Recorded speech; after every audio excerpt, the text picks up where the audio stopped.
Welcome to Gita अमृत। भगवत गीता में जीवन के मूल प्रश्नों का उत्तर मिलता है। मैं कौन? आत्मा क्या है? आत्मा का स्वरूप कैसा है? गीता अमृत में इन्हीं विषयों का वर्णन सरल शब्दों में। Gita is eternal science and researching Gita get amrit. अहम ब्रह्मास्मि, मैं आत्मा हूँ। पिछले सेशन में चर्चा की थी अध्याय 13 श्लोक 5 एवं 6। आज की चर्चा का विषय है अध्याय 13 श्लोक 7। अध्याय 13 क्षेत्रज्ञ विभाग योग। श्लोक 7।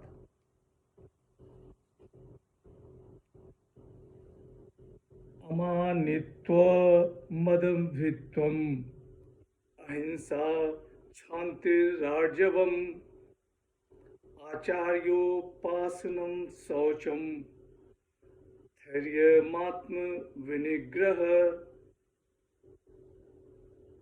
श्री भगवान वाच।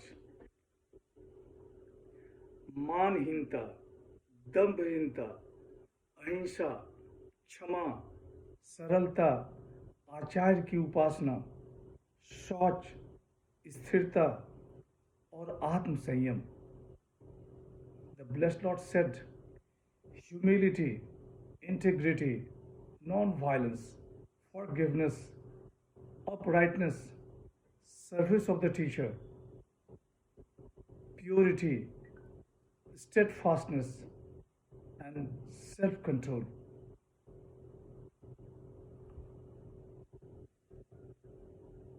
श्लोक 3 में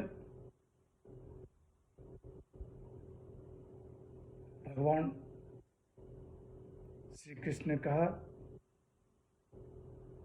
कि हे भारत, तुम क्षेत्र और क्षेत्रज्ञ के बारे में मुझसे संक्षेप में सुनो। फिर भगवान श्री कृष्ण ने क्षेत्र के स्वरूप और क्षेत्र के विकारों का वर्णन किया। क्षेत्र के बारे में बताने से पहले भगवान दिव्य गुणों का वर्णन कर रहे हैं, जिसे ज्ञान कहा गया है। अगले 5 श्लोक में 20 दिव्य गुणों का वर्णन है। 12वें अध्याय में भगवान श्री कृष्ण ने 39 धर्म अमृत का वर्णन किया था। यहाँ अध्याय 13 में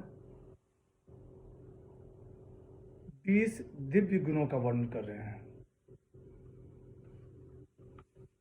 स्वामी चिन्मयानंद ने अपनी टिप्पणी में लिखा है कि 20 values of life prepare the mind and intellect for higher contemplation.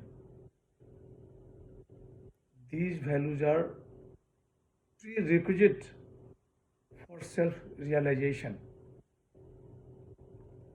Shankaracharya ji ने लिखा है कि क्षेत्र को जाने का उपाय रूप 20 गुणों के होने से मनुष्य क्षेत्र जानने का अधिकारी बन जाता है,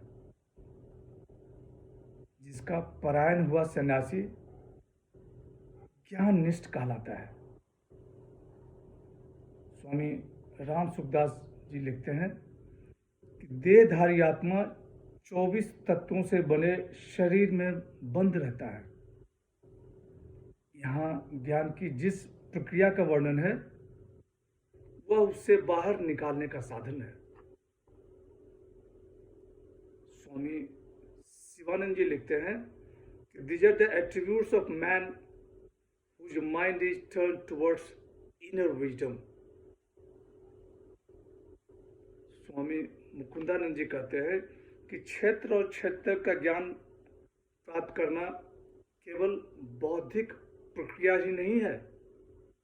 यहाँ भगवान श्री कृष्ण आध्यात्मिक ज्ञान का वर्णन कर रहे हैं जो हृदय को शुद्ध करता है,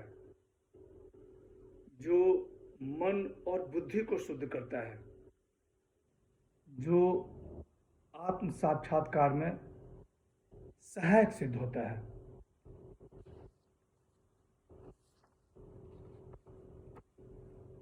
अमानित्वम, ह्यूमिलिटी, मानहीनता, अपने में श्रेष्ठ का भाव न होना, वर्ण, आश्रम, विद्या, गुण, पद आदि से हम अपने आप को श्रेष्ठ समझने लगते हैं और यह भूल जाते हैं कि यह सब गुण भगवान की कृपा का ही फल है।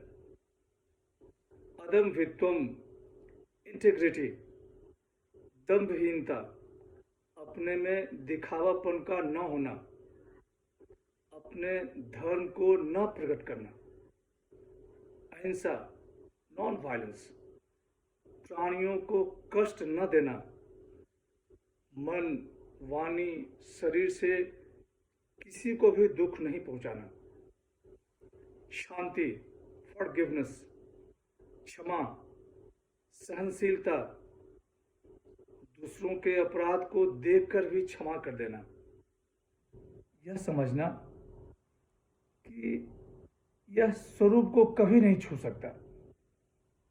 आजर्वम, अपराइटनेस, सरलता, अकुटिलता, विचार, वाणी, कर्म में स्पष्ट वादिता, आचार्य पासनम, गुरु की सेवा, सर्विस ऑफ द टीचर, आचार्य की उपासना, गुरु के सिद्धांतों और भावों का अनुसरण, शौचम, मन की शुद्धता, प्योरिटी, अंतःकरण की शुद्धता, दया, क्षमा, करुणा, उदारता, इनसे अंतःकरण की शुद्धता,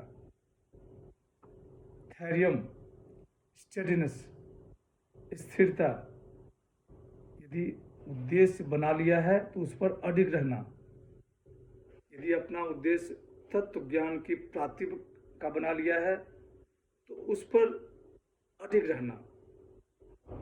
आत्मज्ञान की प्राप्ति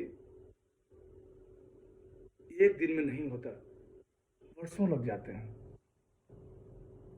आत्म विनिग्रह, सेल्फ कंट्रोल, आत्म संयम, मन का वश में होना, अभ्यास से मन को वश में करना,